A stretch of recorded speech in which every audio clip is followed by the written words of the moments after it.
Hi, everyone. Welcome. Welcome to the first 2 days of the GFDRR Partnership Days event. My name is Sébastien. I'm extremely happy to be your moderator in the next 2 days, today and tomorrow. I'm in Europe right now. It's 1:03 p.m. So good afternoon to you joining from Europe. Welcome and good morning to you joining from America. And if you're joining from Asia, good afternoon or even good evening. It's really great to have you all here. Before we proceed, I just want to let you know about a few housekeeping matters. So this is a 2-day program, as you know, and it's as you see, it's going to be on a fully online platform with videos, with live discussions and facilitated breakout rooms.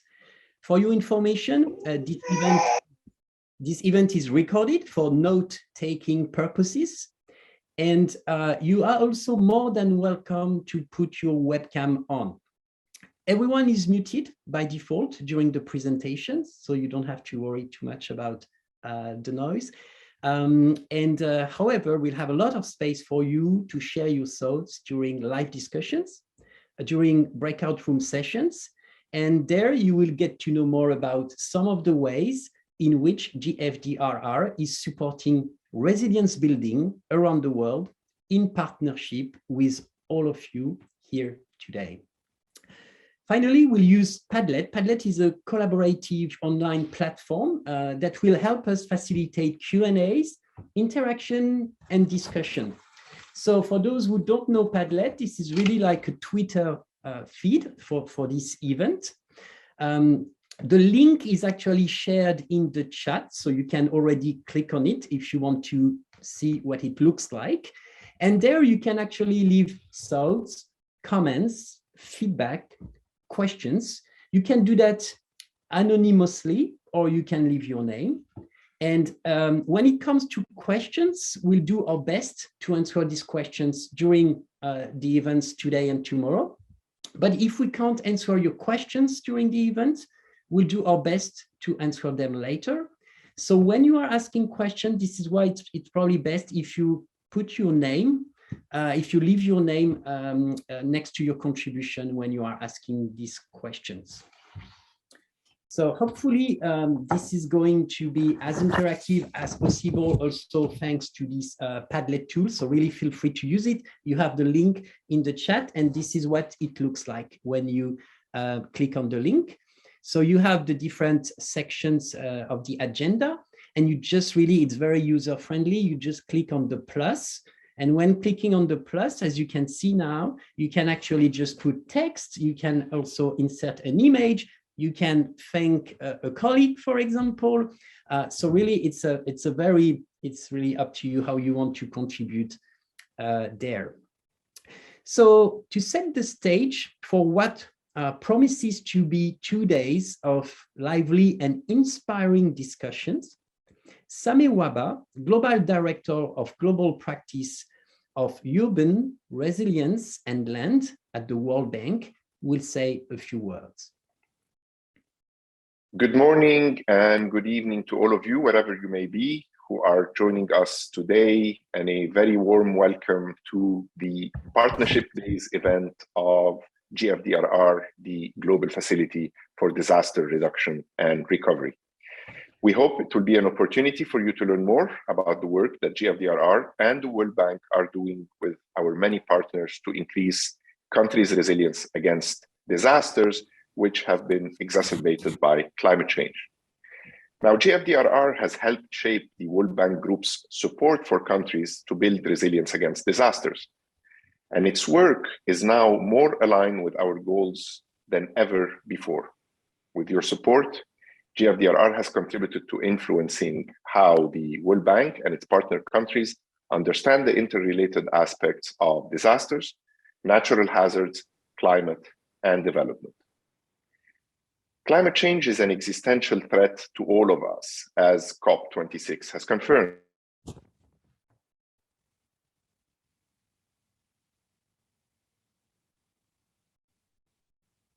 Impact on people.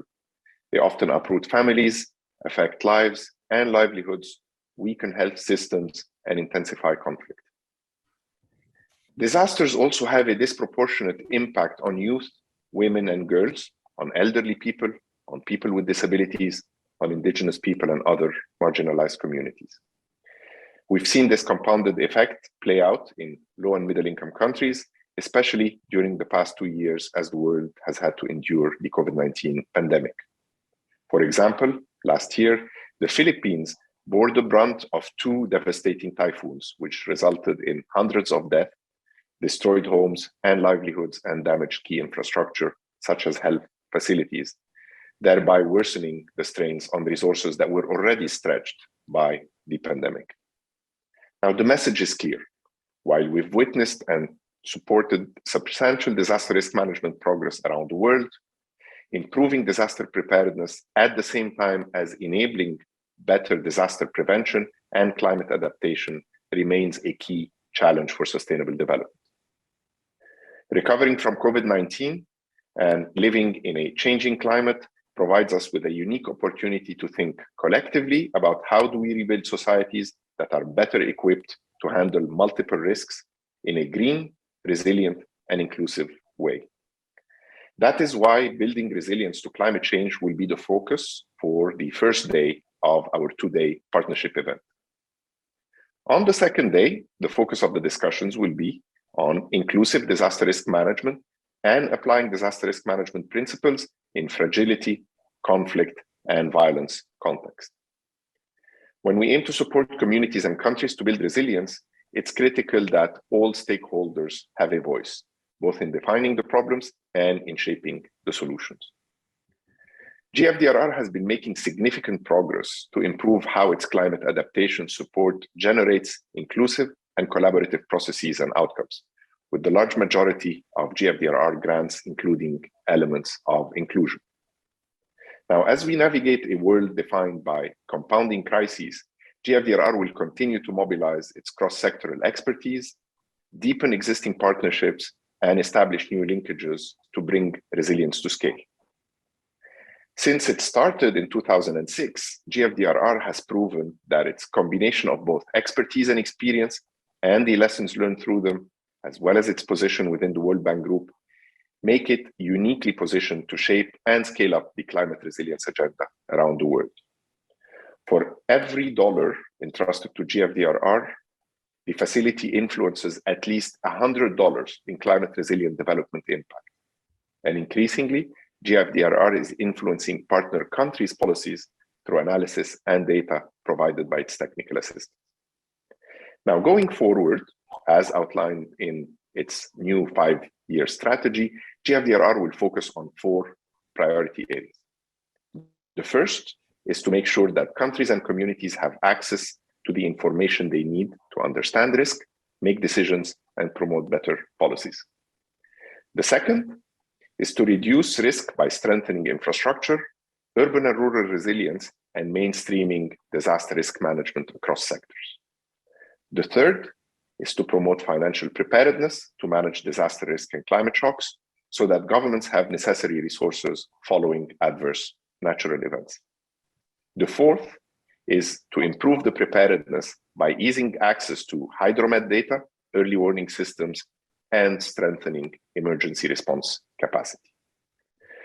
2 cross-cutting priority areas are to scale inclusive disaster risk management and gender equality, and the second is to address the disaster and conflict nexus. You'll learn more about the work that you support for GFDRR has made possible, but first, an important message from David Malpass, the president of the World Bank Group, who will talk more about GFDRR's role in helping countries around the world address the climate crisis. Thank you very much. Good morning, everyone, and welcome to the GFDRR Partnership Days. Poor communities are often the most vulnerable and hardest hit by climate-related disasters. Today, natural disasters push 26 million people into poverty each year, mostly due to the damage from floods and droughts. It's possible to lessen the impact of disasters and even to avoid them if we work to reduce risk, to increase preparedness, and build resilience. It's estimated that developing countries will need $140 to $300 billion per annum by 2030 to support adaptation. These global efforts can also help countries and communities meet their development needs, including recovering from the economic toll of the pandemic. The work that brings you here today is fundamental to meeting that challenge. Countries need knowledge and expertise to create capacity and implement plans to adapt effectively to a changing climate. They need to combine local skills and latest technology to create better data for more efficient decisions. Last fiscal year, the World Bank Group supported 85 countries to institutionalize disaster risk reduction as a national priority and delivered $26 billion in climate finance. We also account for over 2/3 of all multilateral adaptation finance to developing countries. Our projects are helping to rebuild resilient roads and upgrade stormwater drainage systems. I saw firsthand how a country prepares and recovers from disasters. In fact, my first trip as the bank's president was to Mozambique after the devastating cyclone Ida. In Beira City, nature-based solutions such as an urban green park are reducing recurrent flooding and making the downtown area a more attractive place to live. Resilience building projects like these often start with technical assistance to identify needs, inform priorities and strategies, and provide advice on possible solutions and trade-offs. GFDRR financing activities help governments define resilience building investments and, with better projects, mobilize more financing from the bank, other development partners, and the private sector. GFDRR also supports innovative approaches such as the catastrophe bond that the World Bank issued last year that will provide Jamaica with protection of up to $185 million against losses from cyclones. The transaction has an innovative reporting feature that will provide a payout to Jamaica within weeks of a storm that needs agreed intensity thresholds. These types of disaster financing mechanisms can mobilize large amounts of private capital and channel them to where they can have the most impact. Working together, we can tackle climate changes for a more resilient future. Thank you all and have a productive 2 days ahead. Thank you very much, President Malpass. As you mentioned in your message, your first trip as World Bank President, including a stop in Mozambique, including the capital city of Beira, which was heavily impacted by Cyclone Idai in March 2019. So in the video we are going to share, we'll take a closer look at how, in the aftermath of that disaster, Beira and its people have built back better. With the support of GFDRR, GFDRR truly helped the city increase its coastal resilience.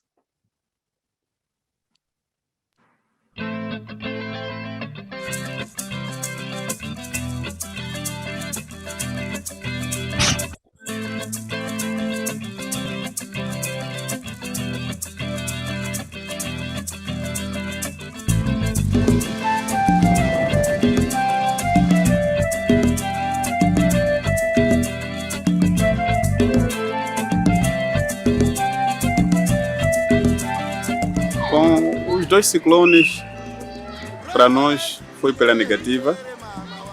Foi um fenômeno que trouxe luto, trouxe dor, muita destruição das infraestruturas, morte. Havia muita cheia, porque foi com chuva, né? Sim, tinha muita água aqui. As crianças também sempre não iam à escola através de água. Toda kuimba, choche.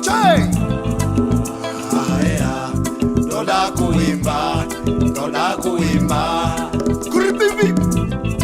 A cidade da Beira está entre as 20 cidades mais vulneráveis às mudanças climáticas ao nível do mundo.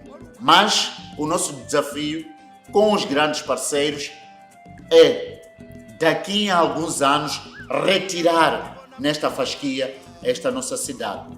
We came together with other partners, and in this particular case with the government of Germany, we have used an approach which is integrated. The idea is to reduce further impact on the environment, but also improve the impact on the social economic aspects of people.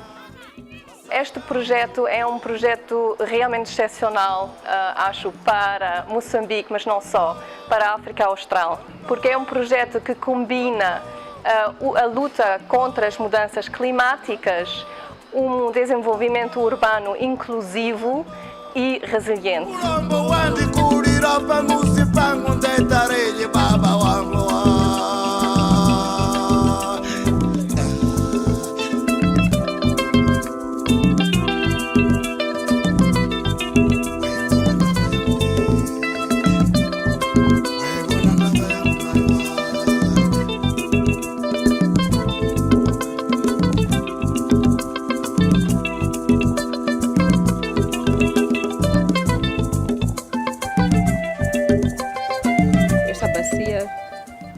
Aliviou muito o sistema daqui de drenagem, porque eu fui moradora também deste bairro da Munhava durante muitos anos.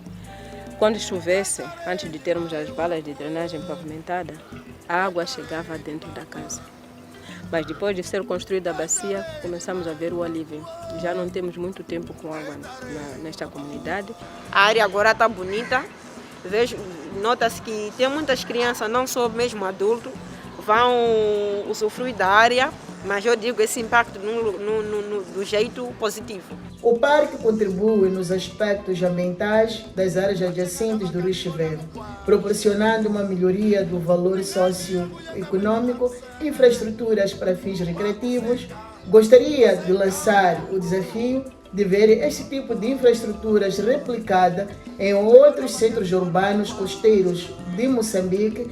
Esses grandes parceiros, grandes projetos, estão a trazer a beira cada vez mais segura, mais próspera e com melhores condições para o ambiente do negócio. You can build infrastructure that is not just to stop flooding, but all of a sudden you create a playground for children. You create socio-economic activities because people can build stores, they can do all of these things, and you reduce the environmental degradation. This is something that really creates such opportunities not only for Mozambique but for many other countries.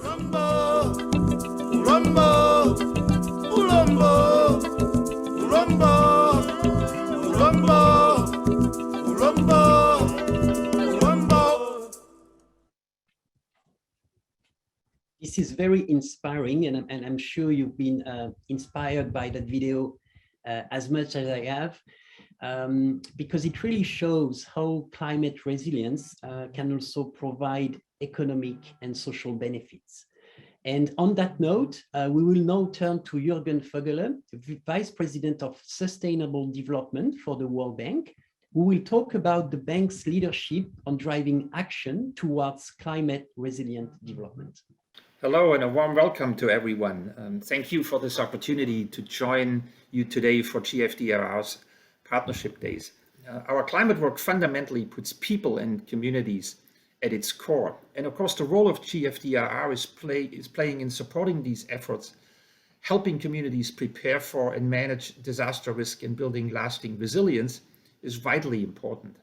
So today, the World Bank Group is the world's largest financier of climate action in developing countries. We committed over $26 billion in 2021 alone to climate action, accounting for over half of multilateral climate finance to developing countries and over 2/3 of adaptation finance. In June last year, 2021, we launched our second climate change action plan, shifting our focus from investing in green projects to greening entire economies.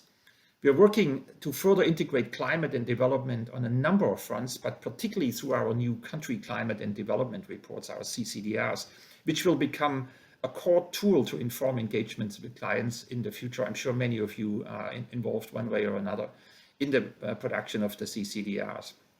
These CCDRs will lay out a blueprint for each country, for individual countries to deliver on their climate and development objectives together, helping them identify and prioritize investments that best suit their needs. We intend to make these public so that other donors, lending institutions, or companies can also use them to guide their investments. At the World Bank Group, we have already announced a 35% target of financing for climate on average over the next 5 years annually, and at least 50% of IDIBRD climate finance to support adaptation. A core part of the action plan focuses on the key systems transformations: energy, agriculture, food, water, and land, cities, transport, and hard-to-abate sectors in manufacturing that must be transformed to address climate change, achieve a resilient and low-carbon future, and support the protection of natural capital and biodiversity. Of course, to do so, it will be essential to develop local capital markets and make greater use of these markets to fund private investments in climate adaptation and mitigation. The action plan also places a strong emphasis on approaches that integrate people and communities into the low-carbon transition.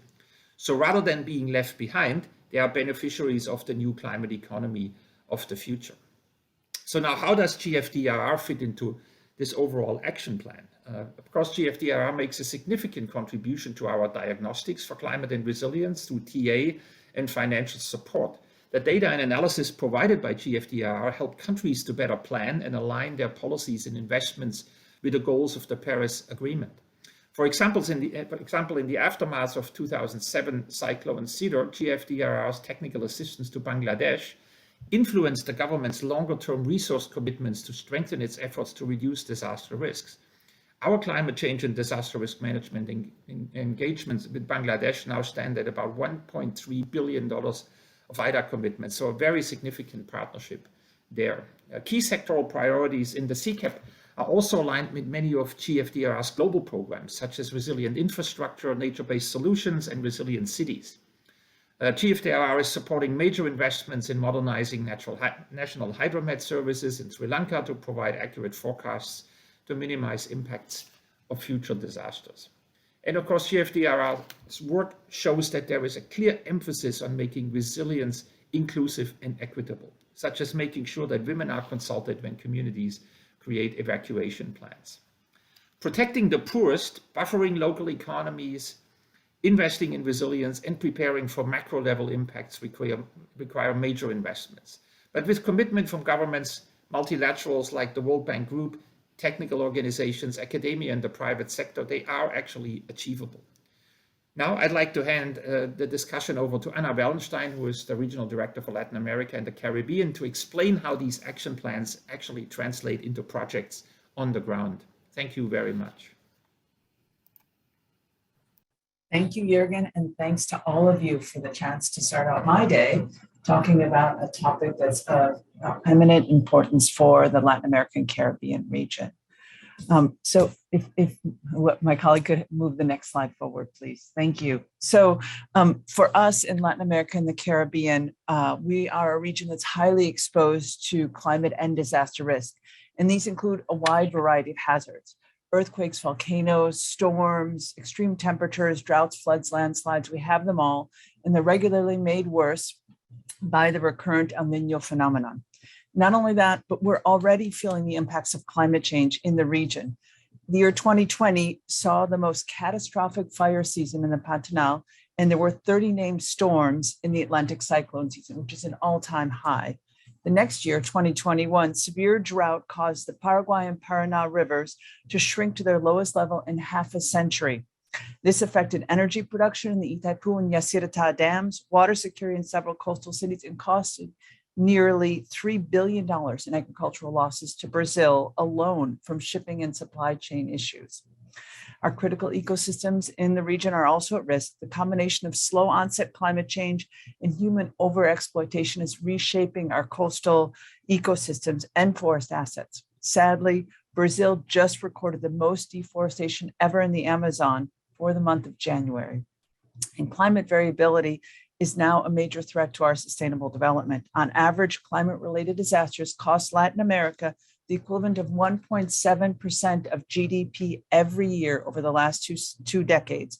And climate shocks are estimated the possibility to push 2.4 to 5.8 million more people into extreme poverty by 2030. Next slide, please. Latin America was also the hardest hit region to the COVID-19 pandemic. The health crisis sharply reduced economic growth and exacerbated already social and economic challenges that were faced by the region. Well, to date, the World Bank Group has deployed about $34.7 billion. The number's hard to grasp, $34.7 billion in assistance since the start of the crisis to countries of the region. One key element of the bank's support has been the activation of development policy operations with catastrophic deferred drawdown options, CAT-DDOs, as Mr. Malpass mentioned in his remarks. These instruments have proven a critical tool in the bank's arsenal in the face of crises, and GFDRR support has been instrumental in helping to promote and support CAT-DDOs globally. Next slide, please. The poor are the most exposed to risks from climate change and disasters, and the vulnerable are often just one disaster away from falling back into poverty. And this covers whether in urban areas where they're disproportionately exposed to the risk of urban flooding, or in rural areas where food production and food security are often directly impacted by disasters. And in Latin America, the poor bear the brunt of these disaster events. As we know from the Unbreakables report, in Panama, for example, the poor are 50% more likely to be affected by a flood than an average Panamanian. In this way, reducing climate, disasters, and poverty go hand in hand. Next slide, please. Risk reduction should be a priority. Over the last decade, the region has made important advances in putting in place the laws, policies, and institutions related to disaster risk management. In Chile, for example, there is a new comprehensive disaster risk management law.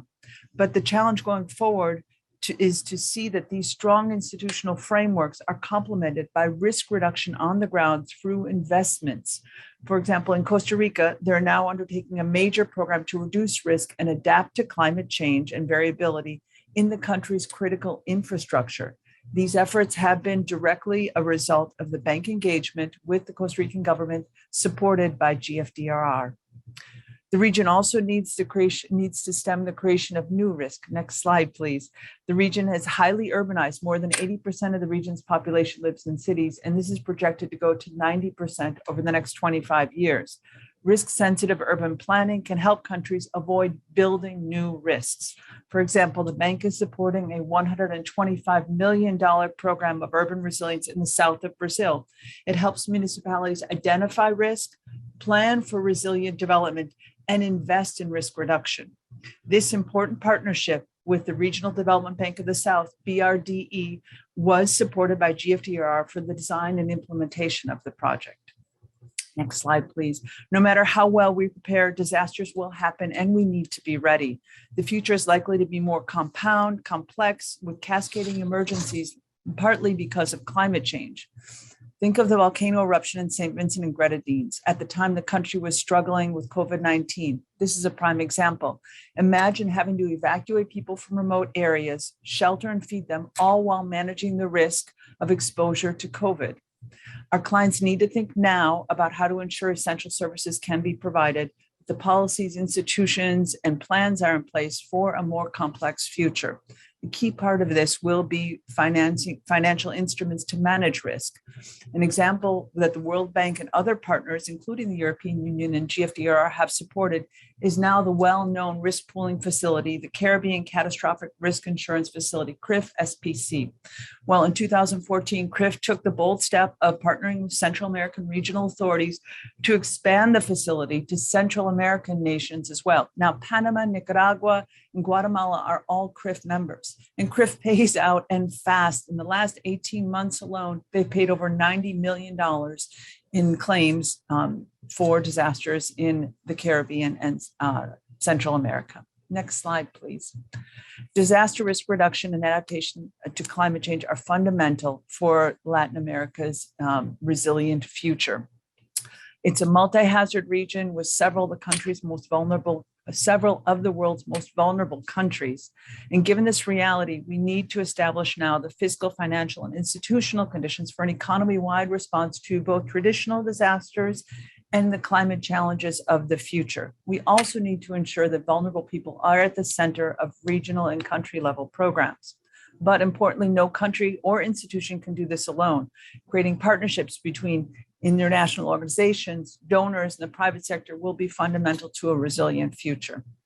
And although much progress has been made, we only need to think of the storms Eta and Iota in Central America, the volcano eruption in St. Vincent and Grenadines, and the recent unfortunate earthquakes in Haiti to remember that we still have a long road to pass. With this in mind, the bank reiterates its commitment to support governments to foster DRM efforts in order to have a resilient and sustainable future. Thank you very much. And now it's my pleasure to turn to some of our actual countries on the ground. Beautiful. And I want to take Thank you. I want us to take a look at some of the disaster risk management work supported by GFDRR in Caribbean countries. These nations are set up mostly small island developing states with a long history of dealing with large shocks. Their economies are dependent on tourism and commodity exports, which exposes them to fluctuations in tourist demands and commodity price cycles. A range of hazards from volcano eruptions, earthquakes, and hurricanes, as I mentioned, often results in the loss of lives, severe damage to infrastructure, decreases in agricultural production, and drop in tourists.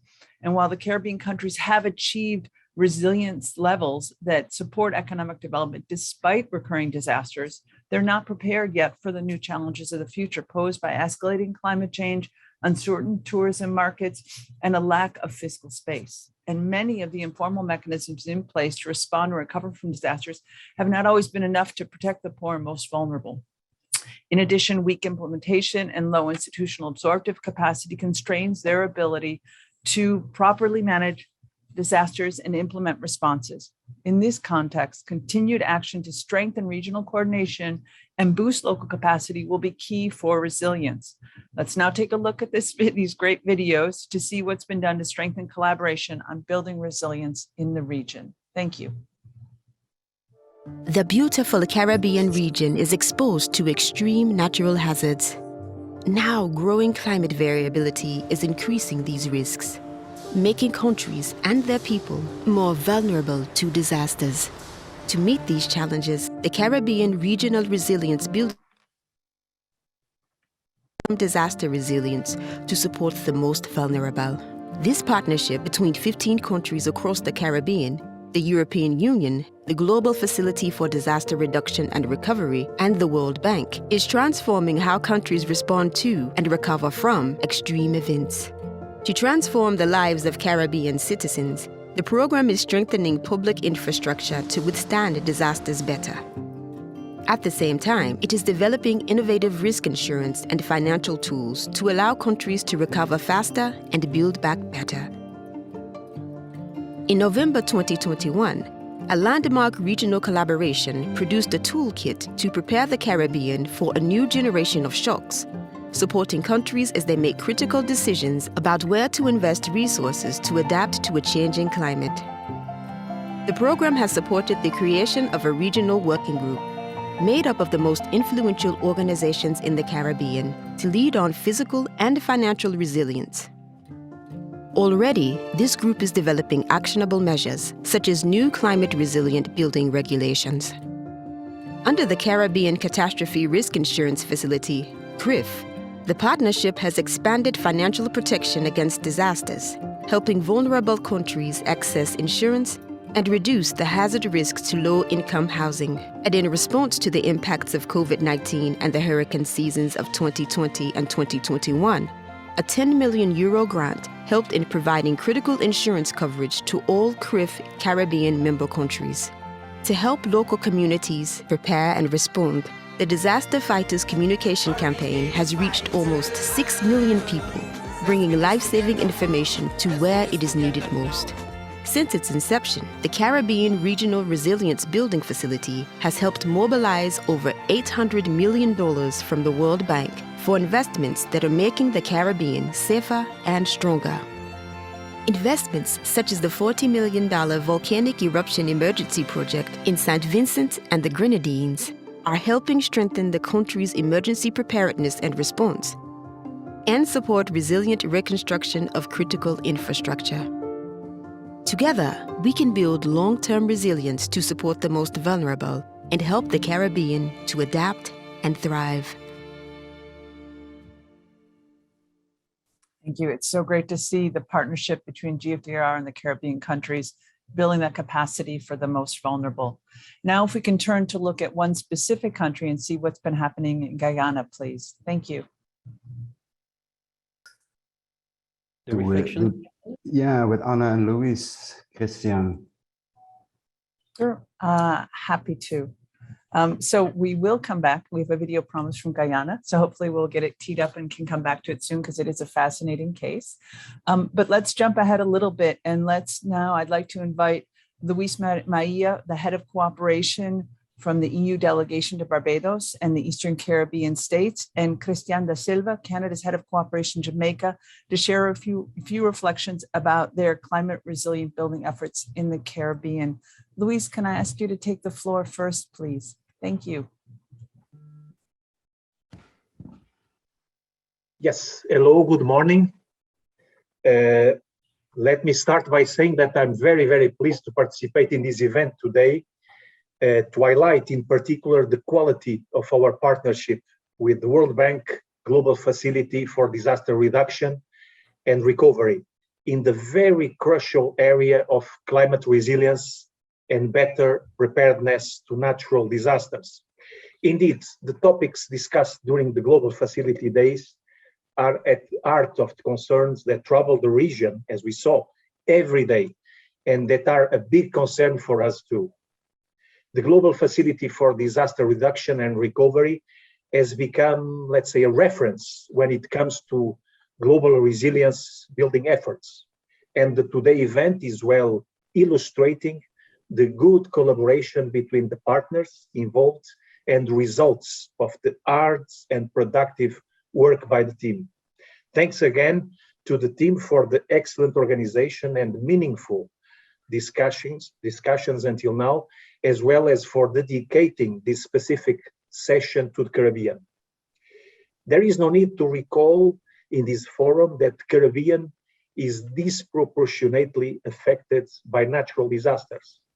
And this is illustrated again by the 2021 Atlantic hurricane season, which was so active that for the second consecutive year, it exhausted the regular list of names from the World Meteorological Organization.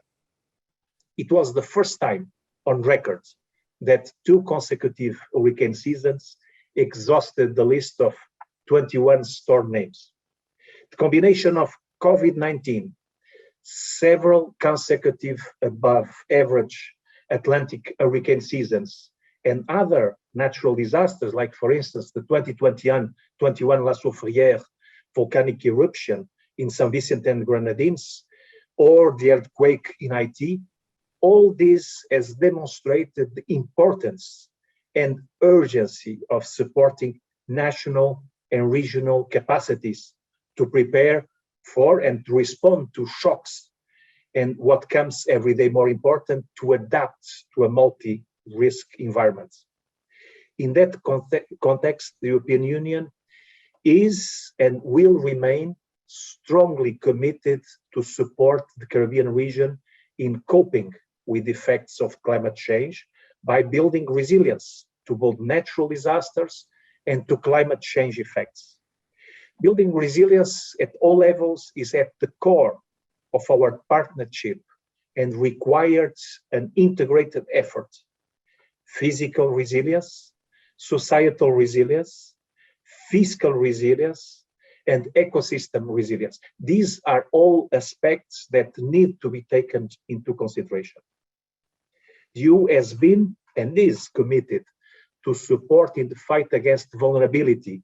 For example, after the 2017 hurricane season, we provided 300 million euros for reconstruction and resilience building. And this was translated during last year in concrete support and programs that have been or are being successfully implemented. The Regional Resilience Building Facility, implemented by the Global Facility, is part of this 300 million euros package. And this 28 million program has already contributed to set up 25 projects across the region to mainstream resilience and leverage investments into key sectors. It also increased the financial protection against disasters in capitalizing the CRIF. Building resilience from the beginning, making timely adjustments to buildings and infrastructure could make the difference between the need of minor repairs or completely rebuilding in the aftermath of hurricanes. Advanced planning together with clear and solid risk financing strategies are key for building resilience and withstanding disaster and climate change effects. I take the opportunity of this session to congratulate again the World Bank teams involved in these activities for the impressive results achieved so far in these areas. I'm also delighted to see that grants and technical assistance have a considerable leverage effect, with more than $800 million leveraged in loans from the World Bank on the Resilience Building Facility. On the ACP EU NDRR program, more than 730 million of US dollars have been leveraged from World Bank and other development partners. And these programs are particularly illustrative of our collaboration with World Bank. But there are also other initiatives being implemented in the area of climate change by our regional partners, such as SEDIMA, the 5 Cs, CIMH, CARICOM, CARIFORUM, and OECS, among others. And the quality of our relationship with World Bank and the Global Facility is particularly instrumental in building strategic solutions with Caribbean countries and coming at the right time for us when we are initiating a new partnership in the region and programming the EU support for the next years. Scope of our work in the Caribbean under this renewal partnership is to facilitate the transformative changes necessary to ensure a sustainable and resilient recovery of the region and address its multiple vulnerabilities. It is already illustrated by our contribution to the Green Deal and support provided to Caribbean countries for the implementation of their climate change commitments, as well as to support their efforts on disaster management. Let me say to conclude that I have no doubt that our partnership with the World Bank and the Global Facility will continue in the same effective and collaborative way. And I'm sure that approach will contribute substantially to an improved Caribbean resilience, able to respond to new and emerging hazards. Thank you very, very much. Thank you very Luis. much. Oops. No, Luis, sorry, thank you. Anna. Go ahead. Go ahead, sorry. No, I was just going to thank Luis for the great words and the great partnership of EU for the Caribbean, and give the floor to Christian, please. Christian? And before actually Christian because Christian is with us, the video of the Canada Caribbean Resilience Facility is ready. So that would be nice if we see it before. So thank you, Anna and Christian. So let's have a look at the video first. Thank you. Caribbean, our changing climate is putting lives and livelihoods at risk. Together we need to respond and make our communities and countries more sustainable and resilient. To achieve this goal, a unique partnership between 9 Caribbean countries, the Government of Canada, the World Bank, and the Global Facility for Disaster Reduction and Recovery, GFDRR, is transforming the Caribbean.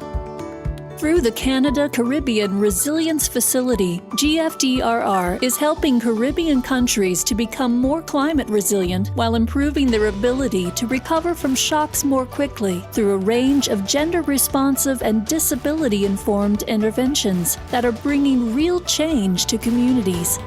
The importance of integrating gender responsive disaster preparedness and recovery in the Caribbean in particular is that most of the response and activities for preparedness and recovery are just very generic. They don't focus particularly on specific needs of different populations, especially vulnerable populations.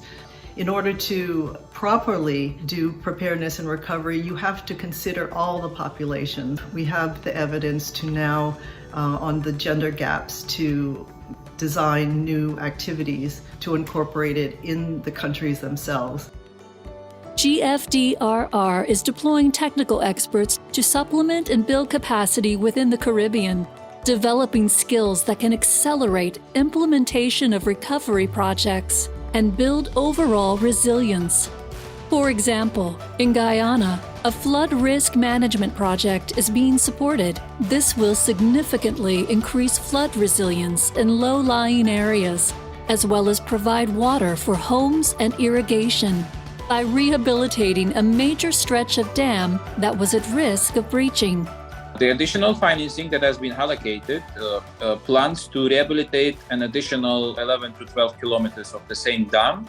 This study will be very, very essential and very helpful in continuing with the modern flood protection agenda in Guyana. With the introduction of this new technology, GFDRR is helping to change the way the government of Guyana is managing flood risk, improving construction efficiency, and reducing time and costs required to complete additional construction work, building a better, more sustainable Guyana. At the same time, the facility is helping to ensure robust public financial management practices in targeted Caribbean countries, strengthening the capacity of governments to distribute and manage resources effectively and efficiently in response to natural hazards and emergencies. Strengthening the disaster resilience of PFM is key to governments' capacities to plan for, to respond to, and recover from disasters. It ensures that governments have timely access to funds in case of emergencies, and that they can procure goods and services that respond to citizens' needs while doing this in an accountable and transparent way. Together, we can build long-term resilience to support the most vulnerable and help the Caribbean to adapt and thrive.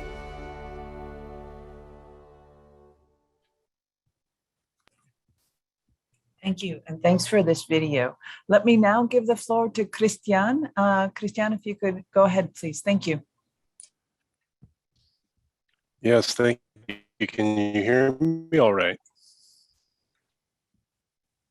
Can you hear me? Yes, we can hear please you. go ahead. Well, okay, good.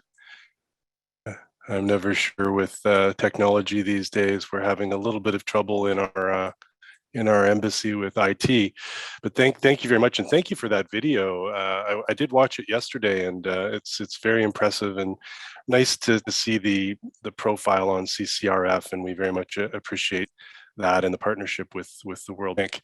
Let me just start by acknowledging Mr. Jürgen Vogel, Vice President, Sustainable Development, Anna Belenstein, Regional Director for Latin America and the Caribbean, Head of Cooperation, Mr. Maya, and other senior bank and international development partners, also government officials from donor countries and partner countries, and then everyone else who's here this morning. I'm really pleased to be here on the occasion of the GFDRR Partnership Days and the opportunity it provides for the showcasing of the work being done by GFDRR to bring technical knowledge and international best practices to help client countries. I'm very excited for the opportunity to meet GFDRR's partner organizations and the disaster risk management practitioners, as well as officials from donor and client countries. As you probably know, one of the priority areas for Canada is our feminist international assistance policy and the way environment climate action impacts women in particular. So our presence here today is a signal of our continued commitment to advancing gender equality. Given the extreme vulnerability of small island developing states, including in the Caribbean where I'm currently located, we have to acknowledge that development cannot happen without resilience. SIDS of the Caribbean face different challenges: small size, insularity, fragile economies, uneven economic growth, very high levels of indebtedness, and the lack of fiscal space to undertake reforms and policy implementation. And the COVID pandemic has really exacerbated these vulnerabilities. Being on the front line, Caribbean SIDS also suffer the impact of extreme and more intense weather events driven by climate change, but at the same time having weak implementation capacity to recover. In addition, recovery needs to be carried out in ways that are inclusive, gender and disability responsive. We've learned a few lessons from our implementation of activities under the CCRF, including countries need ongoing strong capacity support like those offered through the GFDRR to deliver results on the ground. Social inclusion, which is a very high priority area for Canada, is important as it builds in protections for the most vulnerable population groups. Partnership at all levels, regional, national, and local, are critical to achieve recovery. This is why Canada, through the CCRF and other development activities, partners with the World Bank, the EU, UNDP, and SEDIMA. There is a nexus between disaster risk management and PFM. Now, PFM is not glamorous, but it is very, very important. Following a disaster, countries have to be able to quickly mount an effective and inclusive response by mobilizing resources.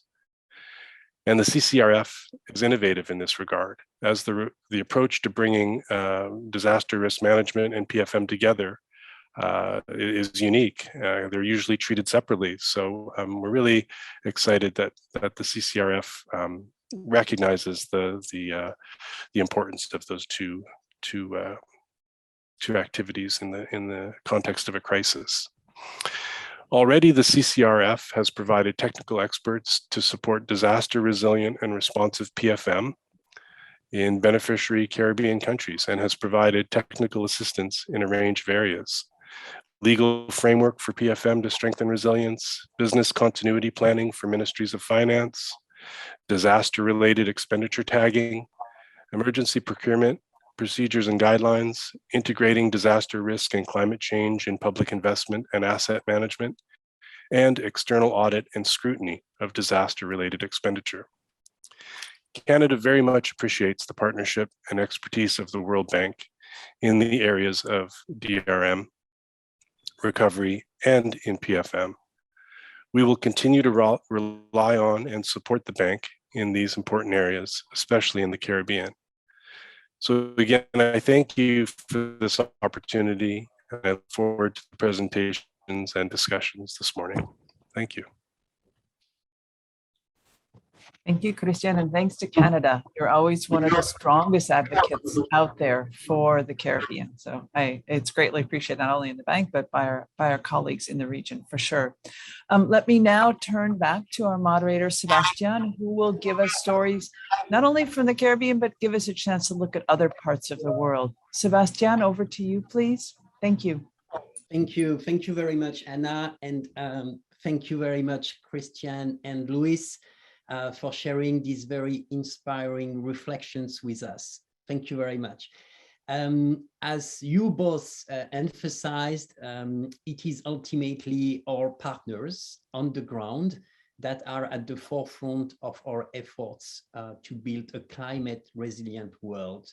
So now let's hear from our partners in Bhutan, the Gambia, India, and Marshall Islands. From Bhutan, Karma Dugshu, Director of the National Center for Hydrology and Meteorology. From the Gambia, Lamin B. Diba, Minister of Environment, Climate Change, and Natural Resources. From India, K.M. Abraham, Chief Principal Secretary to Chief Minister of Kerala. From Marshall Islands, Clarence Samuel, Director, Climate Change Directorate, Ministry of Environment, RMI.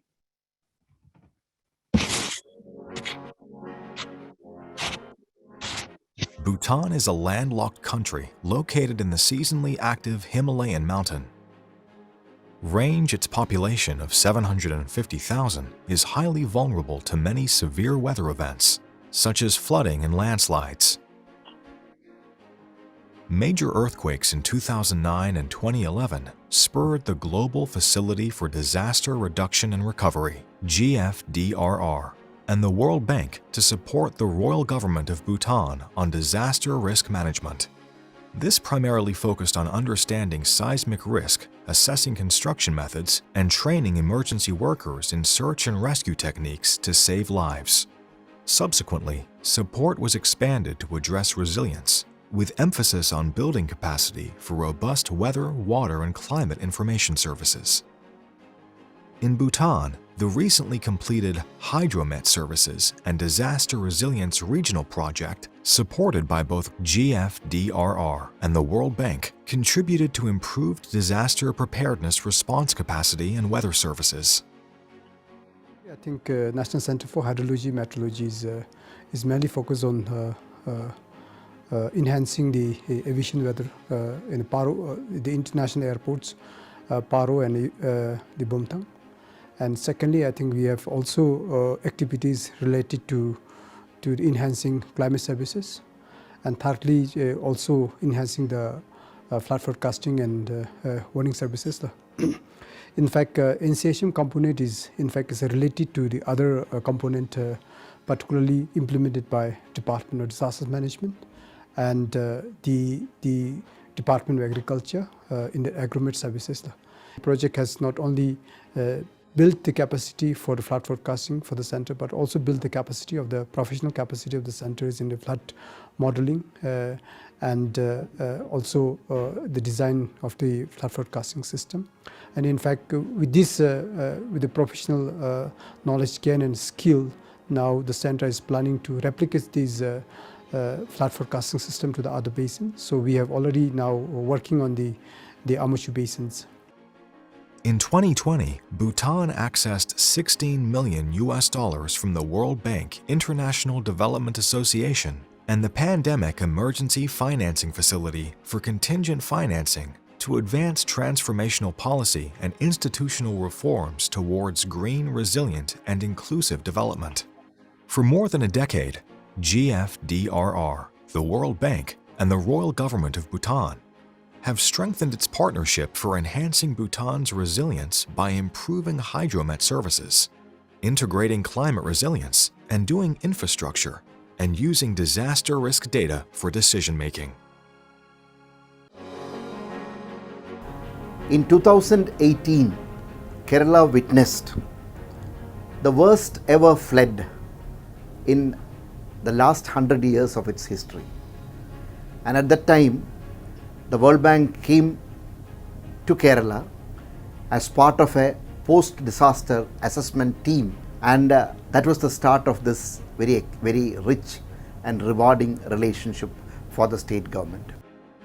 The team that was positioned on a continuous basis that worked with the various departments over a period of almost a year, and from this activities, from this set of efforts actually, the Rebuilding Kerala initiative, the first DPO program, that is the Development Policy Operation Program, 250 million, had several highlights which had a direct effect on the climatic resilience of Kerala and of this region.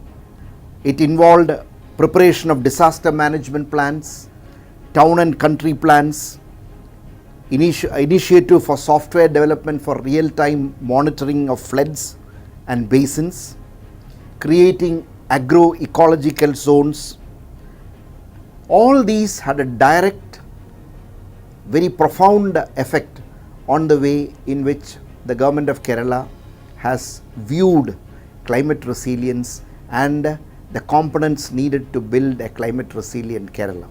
I have over the last 40 years witnessed several such programs in government, But I should really compliment the World Bank for playing such a strategic role at an hour when the state needed the most. I thank the team that worked with the government of Kerala for their efforts, for their sincere commitment in helping, assisting Kerala and making it build a climate resilient state for the future. Thank you.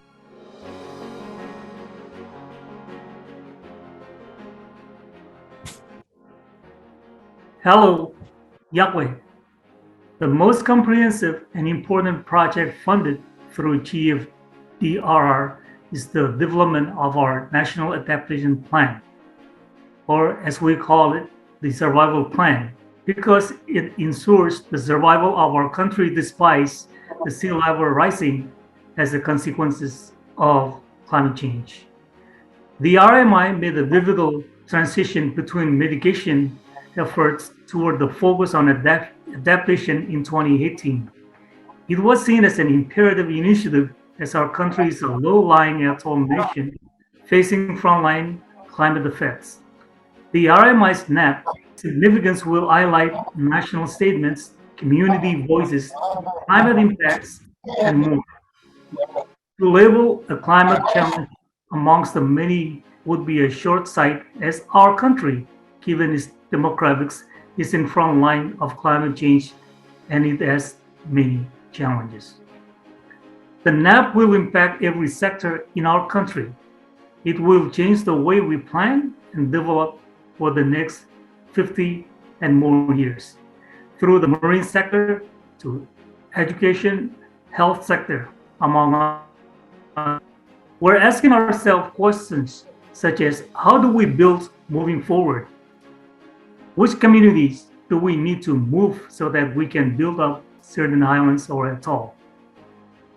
The NAP is special and unique in that it allows us to provide and prioritize our most vulnerable groups, such as women, our fishermen, our youth. We dictate this process. One of the values, guiding value of the project is self-determination. It will be a community-led process that allows our community to weigh in on our climate impacts that we've witnessed and the pathways for adaptation they'd like to see the most. For example, during our community consultation, we will be hiring youth to collect perspectives from other youth. So there's a youth-led component that makes this NAP unique. Thank you, Komodara.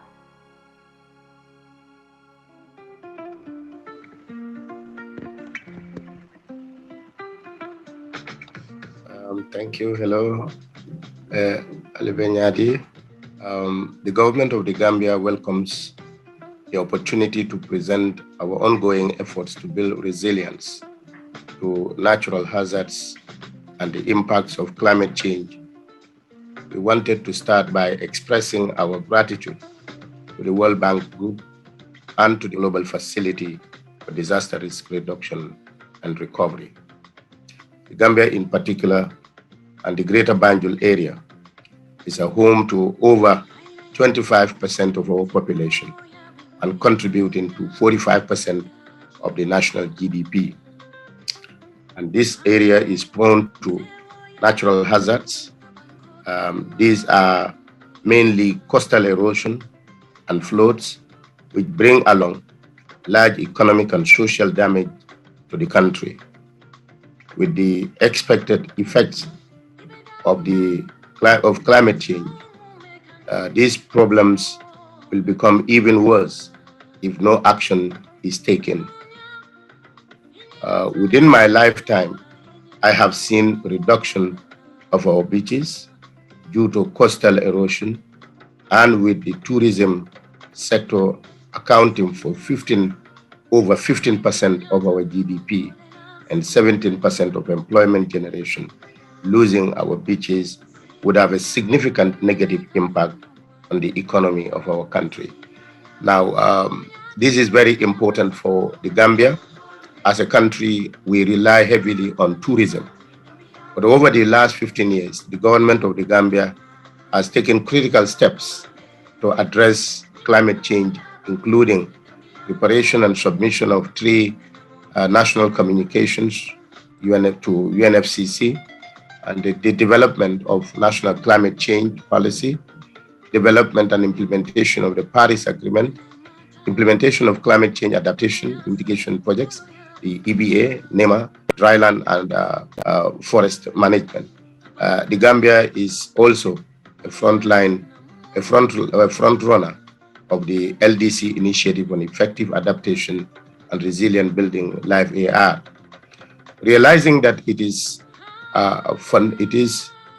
fundamental to understand and measure the risk we are facing before we can develop an effective strategy to reduce this risk.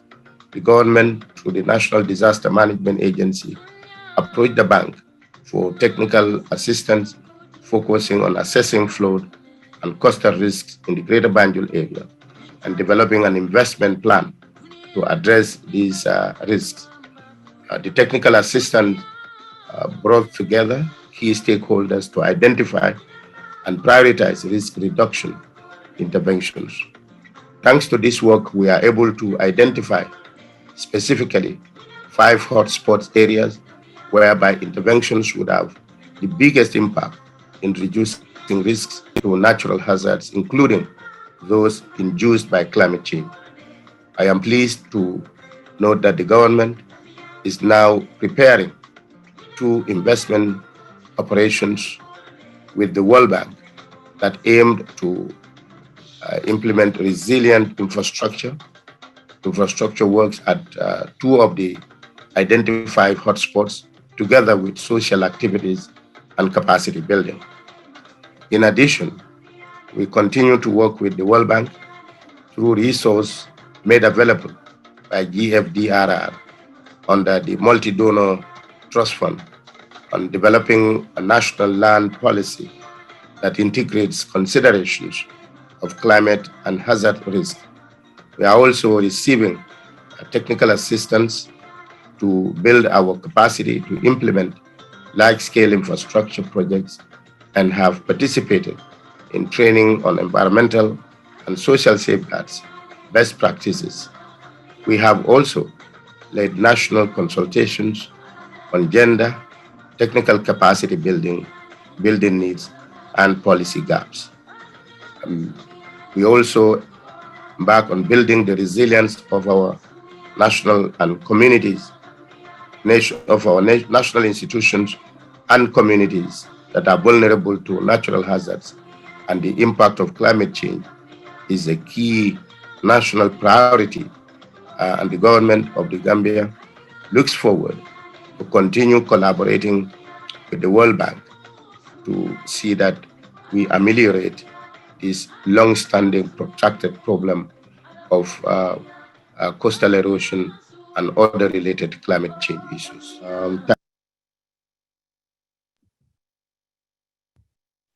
Thank you very much. I see someone on Padlet or collaborative platforms said there are so many inspiring examples from around the globe. So thank you very much. So now that we have heard from GFDRR's valued partners, I would like to invite Anna back to have a conversation with them about the impact of these projects in these countries.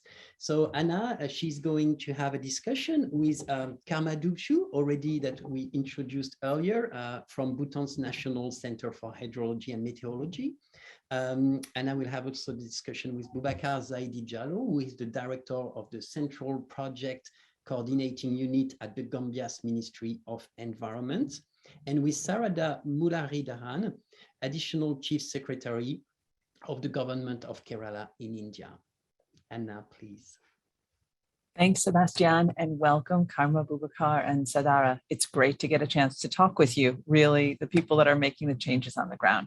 I'm going to ask a few questions, and Sebastian, correct me if I'm wrong, but the audience can put questions in the chat, and I'll do my best to reflect them. No promises, but I'll try and pick it up as we go along. So let's get ahead and get started. So we've heard a lot throughout the morning about risks related to traditional disasters and importantly, climate change and what that means. And we just saw this terrific video that covers the challenges that each of your countries face. I would love if we could start out telling our audience a little bit more about what this really means to the people of your country and your state. So can you tell us more about the impacts of climate change on the lives and livelihoods of the people in your country? Karma, let me start with you, please. Can you take the floor? Thank you. Very good morning and greetings from Bhutan. And I distinguished guests and the distinguished participants.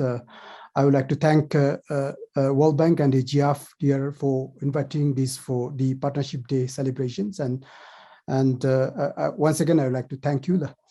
As you know, that Bhutan is a very small Himalayan kingdom located in Eastern Himalaya.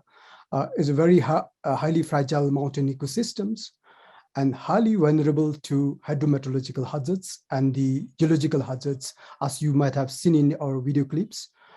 And recognizing these vulnerabilities, in fact, our first state monarch prioritized environment conservations over the rapid economic developments.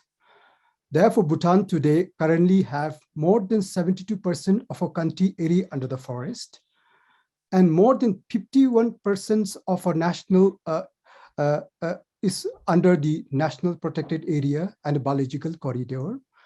And as you all know that Bhutan, the constitutional mandate that 60% of our country area has to be under the forest for all the times to come. And importantly, because of the sacrifices made by the country and the people, today Bhutan is not only a carbon neutral, but a carbon negative country in the world.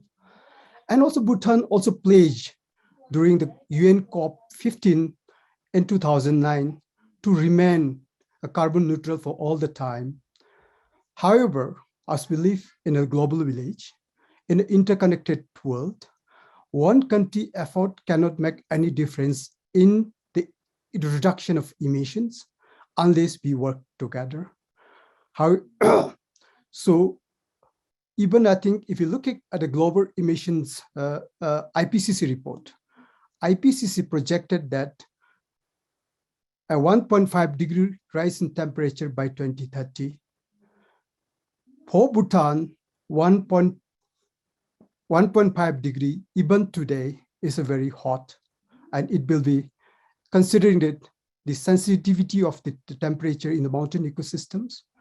It will be true for the country like Bhutan. In fact, I would like to mention today that Bhutan is already experiencing an impact of the climate change. Our glaciers are accelerating melting. In fact, for your information, Bhutan has almost like 567 glacier lake and more than 700 glaciers, out of which 17 are identified as a potentially dangerous lake. In fact, my office is monitoring these lakes, and in fact, it can come down or breach anytime and come down as a glacier lake-based outburst flood gulf downstreams that will not only impact the Bhutan, but our downstream riparian Indian state of Assam and West Bengal. So therefore, even if you look at the 20 years, in fact, our office is monitoring these glaciers. In paper 2004 to the 2020, it is reported that our glaciers are melting almost like 10 to 13 meter, receding almost like 10 to 13 meter per year. That is quite accelerating in a space. And in fact, within that 16 years, Bhutan, as I like to mention that, we has lost almost like 17 gigaton of glacier ice. If you, almost like 17 trillion liters of water, this will have a huge impact to the water security of a mountain country like us.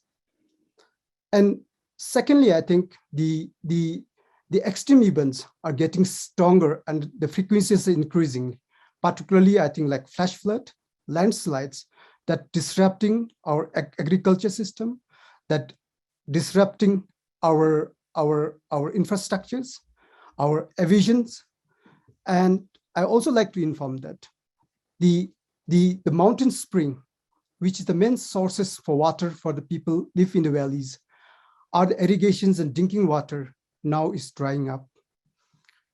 In fact, although Bhutan is far from the oceans, Bhutan now experiencing the cyclone. In fact, I think the cyclone Ayla in 2009 directly hit the Bhutan. In fact, the damage was almost like $7 million due to the impact of the cyclone Ayla. Recently, in fact, I think just February 4th and 5th, Bhutan received a very unexpected snowfall. In fact, we didn't have a snowfall for last almost like a decade, but this year we have a very heavy snowfall on the 4th and 5th. In fact, our warmer region, in fact, that had not received the snowfall almost like 3 or 4 decades, we received the snowfall. That means climate change is happening, it's real. This has brought the impact onto the winter agriculture crops, damaged a lot of, in fact, most of the highways remain closed for almost a week, disrupting the communications between, in fact, our international flights was disrupted, domestic flights were disrupted. That I think one way or the other impacted the life and livelihood of the people. I also like to inform here that all the mosquitoes that is usually found into the tropical countries now reported almost like 4,000 meters above sea level in one place in Lunana. That I think I don't know what kind of implication it will have on the health and system. And with this, I think I like to mention that the climate change, the variabilities, until now we come up with the disaster resilience systems. Bhutan being a highly vulnerable society, and we needed a very huge investment. And as I said, Bhutan, more than 51% of the countries live on a subsistence agriculture.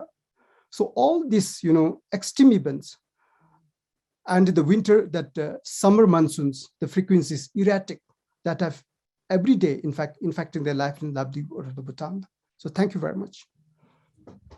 Thank you very much, Carmen. What a compelling story of Bhutan, a country of people that have taken really strong action on climate change. No, the first negative emissions country, but yet the impact on the country is so much dependent on what others do. No, so we tie that knot again, and not only the impacts on Bhutan, but what happens in Bhutan then it impacts downstream, as you laid out so well. So really a strong story of the importance of climate change for the people of Bhutan, the importance of their action, but yet there's still a great interlinkage with what happens in the rest of the world. Thank you very much.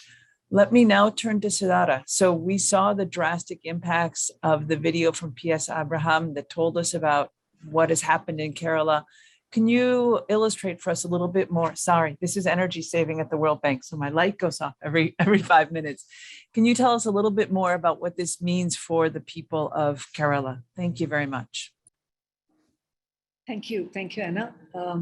So Kerala's been, we realized that we are a walking climate hazard, be it cyclones. We've never had cyclones earlier. 3 years back, we didn't know what cyclones were. It was a matter for the East Coast and not the West.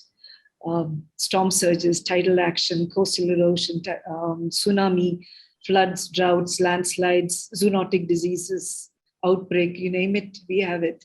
I think apart from earthquake, most every other disaster is happening. And as Bhutan had also mentioned, extreme weather events are becoming par for the course in Kerala. And that's been, 2018 was the moment, was our Eureka moment when we sat up and realized that things were, that more of this was going to happen, and we weren't going to be safe anymore. And the past experiences have also showed us. So what has it meant for us? So first of all, I head the local government department. And it was interesting. A positive thing that came out of this was a very quick recognition that the local governments were the first responders and that they were very critical to disaster management and further on to climate resilience. So while we've generally been thinking of climate action as something that you do on a national scale, Kerala has been a state which has said that climate action can actually be decentralized to local. So that's been one of the positive things that have come out of it. But yes, we've been the insecurity, the fact that we've been having every single year, we've been seeing some tremendous landslides. And these have the insecurity, and we're having it in places we don't expect. Areas that we thought secure are coming under landslide. We're having tremendous loss of lives. Unfortunately, also they become completely cut off, and we're not able to access the golden hour is something that we've just not been able to manage. So, and that has particularly Kerala is a very narrow strip of land. So we've got a little bit of coast, and then we are in the mid ranges, and then we are in the high ranges. So it takes us just 3 hours to cut across all these zonal variations. So that's how the topography lies, and half the population is up in the mid and higher reaches of the state, and all of them now are insecure. And that's, you go to sleep at night wondering whether they would be, whether you would find yourself caked in mud in the morning. So that's one thing. Another thing that we have also realized has been that our traditional understanding of how weather patterns behave is just going out of the window. We aren't getting rains when we should. We're not getting the quantum of rains when we're not getting sunshine when we should. It's become difficult to predict, and so agriculture, the crop patterns, the consequences on agriculture practice has been fairly traumatic, we could say. Farmers don't know whether they're making where they're sowing at the right moment. You've got premature rains causing problems, and you've got rains not coming on time, also causing problems. So that's also been something that happens. And the fact that the rivers, the river, if we don't give room for the river will find its own room. So, and Kerala is crisscrossed with waterways. You saw that in the video itself. So half of us are underwater anyway.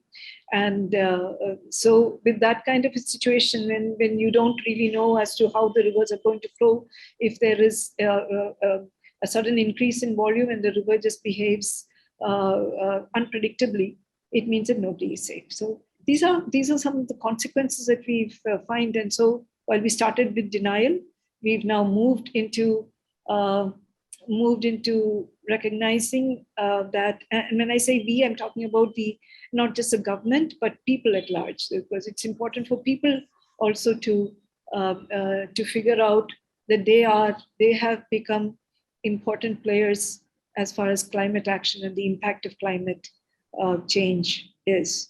So that is what's happening right now in Kerala. Thank you so much, Sadara. So just a really compelling case and a slightly frightening case. So the idea that Kerala is exposed to a wide range of multiple risks, that the risk is now constant and unpredictable. So it's not a seasonal issue, and it's not a certain season of flooding or a certain season of drought.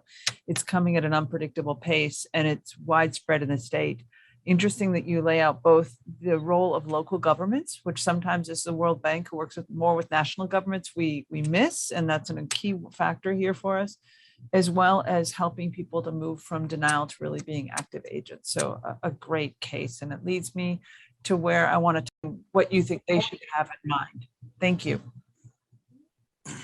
Good morning, Anna. Good morning, fellow participants. First of all, I'd like to thank the World Bank Group for inviting the Gambia to showcase some of the good work and also the challenges that we face with regards to the impacts of climate change. As has been mentioned by our partners from India and also Bhutan, some of our countries are extremely vulnerable to the impacts of climate change. In the Gambia, about 70% of the population depend on agriculture, and out of that 70, I think now almost 97% depend on rain-fed agriculture.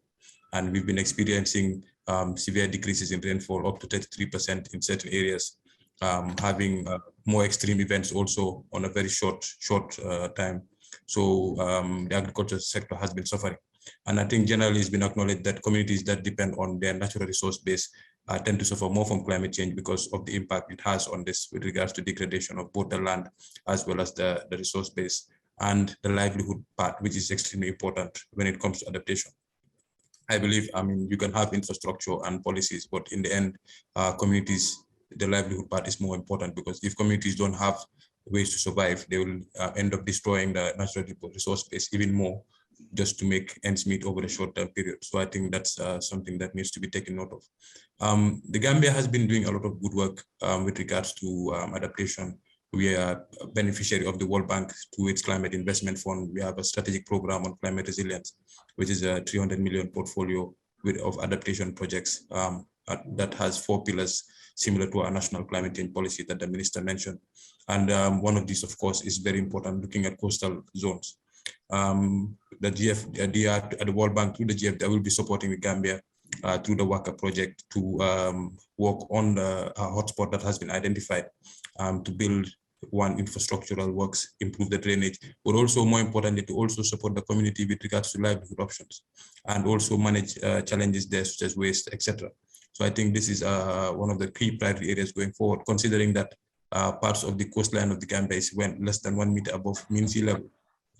And as our minister alluded in his video recording, we've lost a lot of our coastline. The Gambia depends on agriculture, tourism, for most of our foreign exchange. And with regards to our beaches, which used to be about 150 meters, we now have barely 15 meters left in certain areas, meaning we've lost 135. So that's quite serious, because I think tourism depends on sea, sun, and sand. So if one of the elements is missing, it always reduces the value. I think with regards to best practices, we've had a very ambitious NDC, not because countries like the Gambia or Bhutan or even Kerala are responsible for the impacts of climate change, but just because we are part of the same problem. And as Kama mentioned in his statement, whatever one country does is not going to be enough, and it has to be a collective effort, even though we are not responsible. But we are expecting that if we are ambitious, then that will also lead to countries, more developed countries that have higher emission rates, to also take up that level of ambition. And also with regards to, of course, we keep on talking about resource mobilization. That's very important, because in the end, we are expected to have a different trajectory with regards to our development, using cleaner energy, etc. But those cleaner energies are not necessarily developed in the countries that we come from. So it would make sense to have support with regards to technical assistance as well as financial assistance, to ensure that we don't also develop using dirty fuel, be it fossil fuel, coal, or whatnot. I think also research is very important, as the minister also alluded, actually identifying what exactly are the problems by having detailed vulnerability assessments, identifying the hotspots that exist, and then also involving the communities, because in the end, we might sit in our offices and think of best solutions, but it's the communities who tend to suffer most. And definitely having a bottom-up approach, I think that was the case in Kerala, was showcased in the video, is always a good approach, because then there's ownership. Communities feel like the interventions are exactly what they requested, and that adds to the sustainability of the project, and also to a good exit strategy, because whatever interventions you do, at some point you have to hand it over to the communities or the local government, as in the case of Sarat. And I think having their involvement from the beginning and their buy-in would be something good. Also, cross-fertilization with regards to knowledge and sharing of best practices with partners of similar types of countries. For example, with regards to, we have a project funded by the GCF, ecosystem-based adaptation project, which is looking to reforest 10,000 hectares of degraded forest lands. And the Gambia has been making a lot of progress with that regard, also supporting communities around those protected areas to have developed industries, enterprises from non-timber products, etc. And now I'm pleased to say that other countries are coming to see what we're doing, to see how it's working. And I think that's the best approach. Similar countries with similar economic circumstances, demographic circumstances, I think we need to work closer together, because there's no point trying to copy someone that's light years ahead of you. I think we need to be able to work together, so that even with regards to our negotiations and our ability to access funding would improve. So I think these are some points that I think definitely we could share with other countries. Thank you. Waqar, thank you so much. Excellent points on the Gambia and fascinating cases, thinking about the risk on coastal zones, tourism, links to foreign exchange for us, most importantly, communities and people's livelihoods, and the important link to natural resources. I want to thank this fantastic panel. It's a great way for me to start my morning. Hopefully it's been a great way for you all to spend your afternoon and evenings. A few points that I just want to leave our audience. You all talked about how the risks are getting more complex, compound, and less predictable across the board. So in a field of unpredictability, the unpredictability has become more unpredictable. So that's drastic for us to think about. You talked about the fundamental importance, not only for infrastructure and cities and commerce, but for communities and livelihoods, and the importance of people as agents of change and active participants in what needs to happen.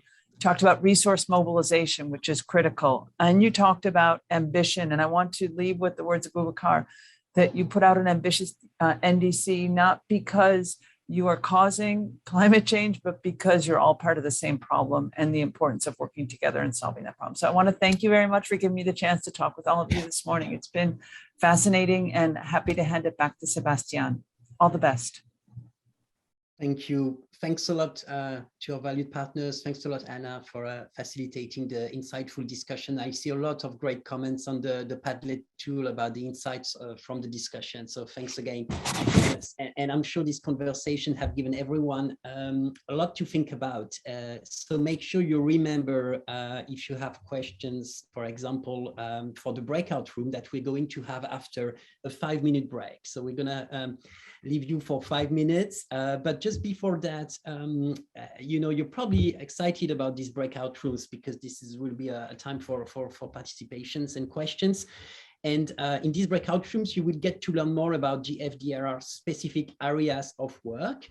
And if you are already excited about it, if you really want to know more what's going to happen in these breakout rooms, a link has been shared in the chat with you, so you can have an insight about the themes, the areas that will be discussed during these breakout rooms. So enjoy a 5-minute break, and so see you in 5 minutes.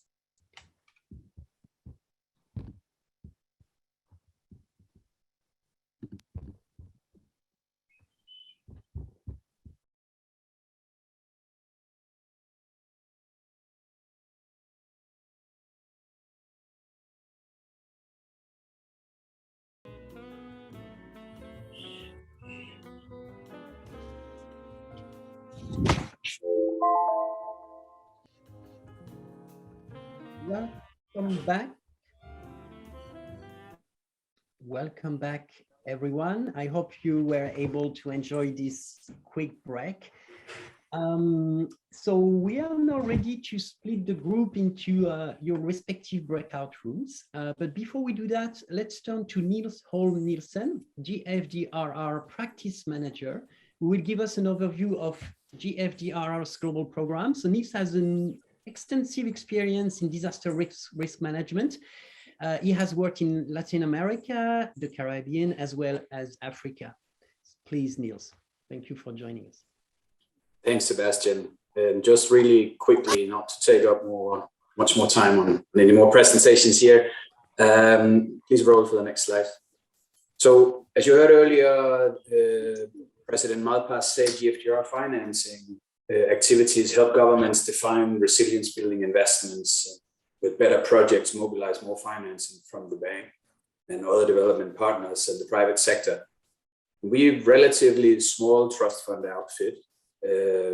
Last year, we allocated about 60 million in grants. With those resources and with our position, we mobilize technical partners and believe that we deliver world-class technical advisory work. You have heard about some of that in the previous sessions here this morning. We work with governments basically anywhere in the world. You will hear directly from more of them and from some of our partners over the next sessions and tomorrow morning. About 25% of the financing that we help mobilize come from other development actors. And with this financing and with the knowledge that we can offer, we influence systemic change through regulatory and policy advice in 80 plus countries. We've done that over the last 3 years only. We can only do this because we're part of the World Bank Group. We use the World Bank Group's quality assurance processes, its networks, its relations, its specialists to identify opportunities that enable us and the World Bank to have an impact on disaster and climate risk management for the countries and the beneficiaries that we serve. Next slide, please. So as those of you who followed us and been partners with us for a while know, our strategy follows and contributes to the Sendai framework for action. We allocate more than 90% of our resources to demand that is expressed directly from country counterparts. We use the network, as I mentioned, of World Bank staff and its processes globally to discover and prioritize these demands. This is very important. It's critical to be demand-driven force in order for us to have an impact and to have a sustainable impact. The demands that we address are prioritized in those countries' development plans. So how do we create this impact? The approach that we have, we believe, ensures stakeholder ownership, and it increases the chance that our technical support is delivered in the context of larger development engagements, which in turn increases the impact that I'm talking about. And you probably heard Jürgen say also earlier today that the data analysis and advice provided by GFDRR helps countries to better plan and align their policies and investments with the goals of the Paris Agreement. We aim to influence these investments, this planning, these policy decisions that drive or that are meant to drive and improve disaster risk management outcomes through our technical assistance.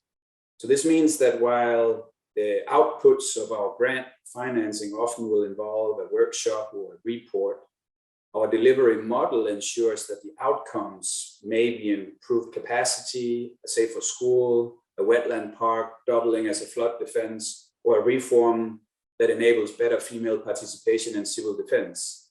And the impact ought to be or will be a more inclusive and resilient community. So on to the rest of this morning and the question of why do we organize our global knowledge and partnership work around thematic areas? Well, I think there's maybe 3 groups of reasons, if you will. One is because most investment planning and policy decisions that offer an opportunity to improve disaster and climate risk management outcomes are specific to sectors.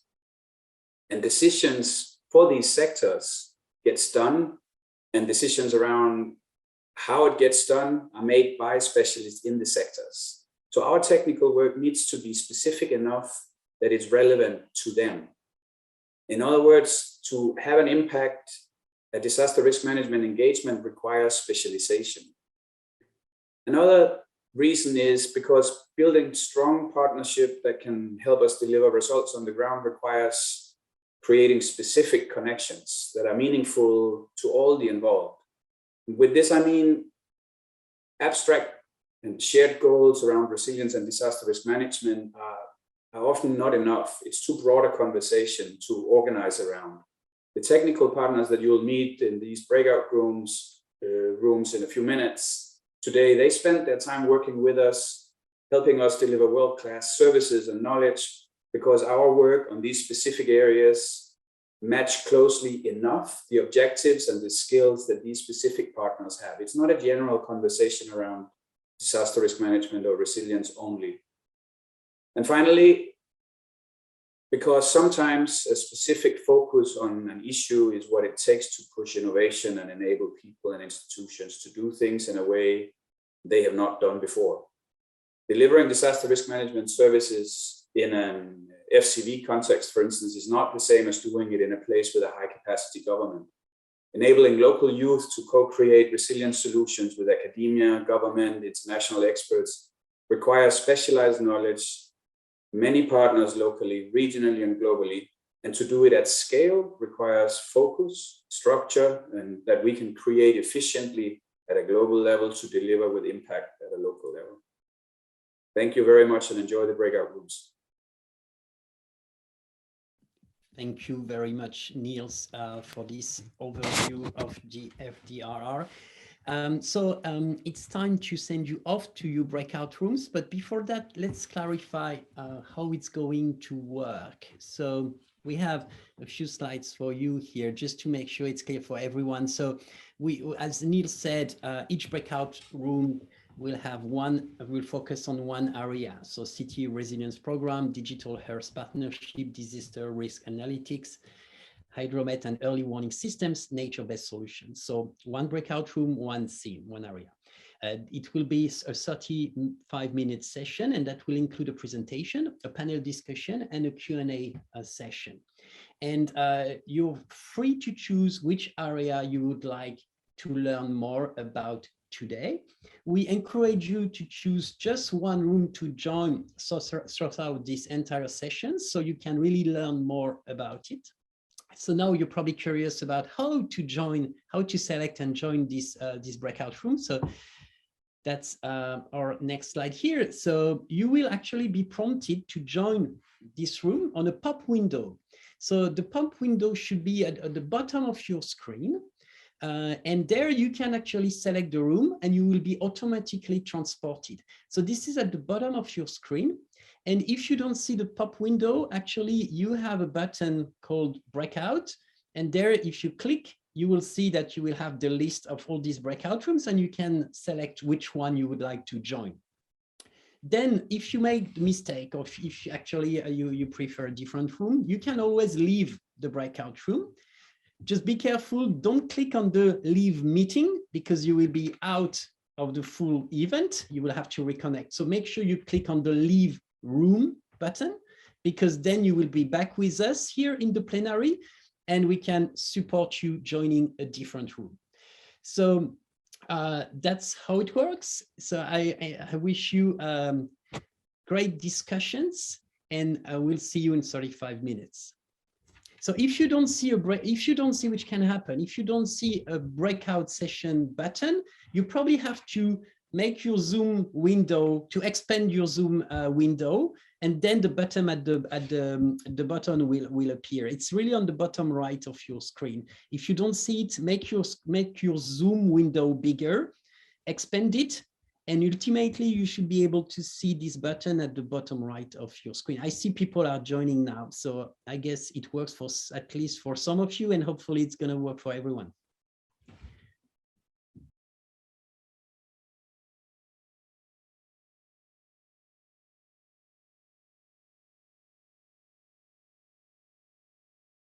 Yeah, I fell asleep, so I don't know what I did. So you all should be back in the main room by now. Welcome back. Sorry for the interruption or the maybe abrupt bringing you back to this part of cyberspace. I hope you found the breakout room sessions interesting. GFDRR has established 13 technical focus areas of work through which we develop and deliver hopefully world-class knowledge together with our many partners. And you now participated in a short overview session for one of these. For more information on any of these different areas of work, you can go to the GFDRR website. And please do reach out to us as well to engage, to ask questions, to give us recommendations. We will love to hear from you.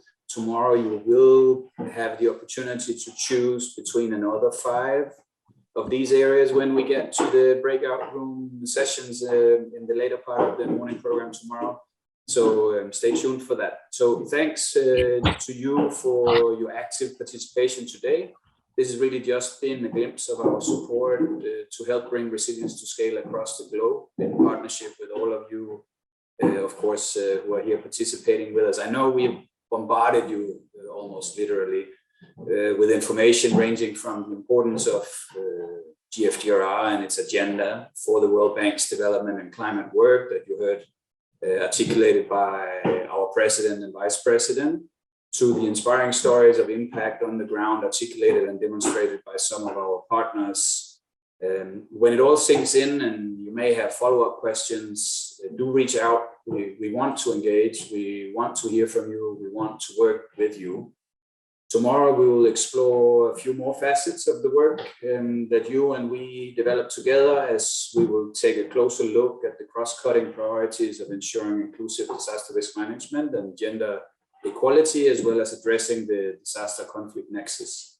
We're also looking forward to having our co-chair, Sarah Charles from the USAID, starting our event tomorrow to talk about the partnership between GFDRR and USAID. So before we end, I'll hand it back to Sebastian. Thank you very much, Niels, for your closing remarks for today and your sneak peek of tomorrow's session. I feel really inspired, so I hope you enjoyed the session as much as I did.